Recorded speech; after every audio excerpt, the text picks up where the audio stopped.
with myself, my brand Celebrate, you've got OsteoStrong. Before we take a deep dive into the bone density kind of questions, what led you to start OsteoStrong, and do you have your own kind of background or story in this area or bone density? No, actually, my wife and I had a lot of experience operating multiple fitness centers in the 90s and early 2000s. And I also owned a software company at that time. We decided to sell off our gyms because my wife was the primary operator of the gyms. I was the back end guy, the marketing, the CFO, all the things, right? She was the primary operator. And she got pregnant with our first son, and she wanted to be a mom. She didn't want to be a business owner. So I started selling those things off. My software company was doing really well. And so it was really no big deal. We sold them off, and I continue to do that. But I get a lot of personal satisfaction around seeing a health change and shift in people, and I liked being a part of it. And so I wanted to get back into that. And it was 2013 or 14, I started thinking about starting another gym chain of some kind, franchise or just self-owned. I wasn't sure.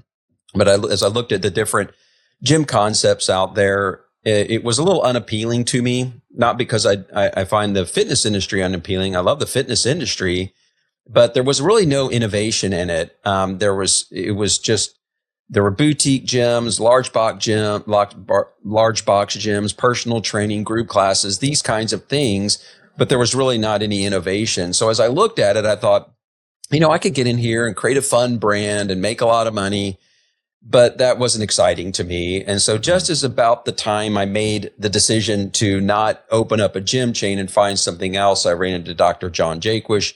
He showed me his prototype device that he had built.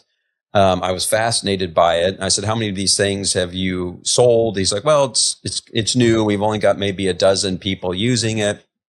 And I said, "I want to take you out to dinner." So I took him out to dinner, and I said, My hallucination is that after you sell one of these devices to somebody in a month, they're not even using it, whether it's a business or otherwise." He says, "What, are you reading my emails?"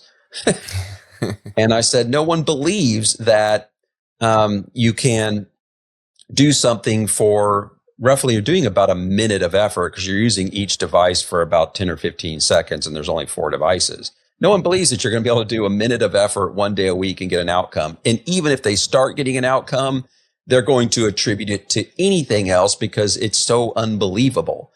And I said, "I think you've developed one of the most profound musculoskeletal development devices in the history of the world, and I want to take it to the world." He's like, "Yeah, I've heard that from about 50 guys." I said, "Well, you haven't met Kyle Zagrodzky. When I get my teeth in something, I don't let go."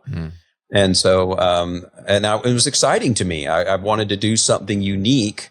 I wanted to do something that no one else had ever done. And it was daunting and kind of scary too, because there was no such thing on skeletal strength conditioning, and people weren't really thinking about it. And the only people that were concerned about it were elderly people who had osteoporosis or a fracture, or their parents had gotten a fracture and they wanted to prevent that.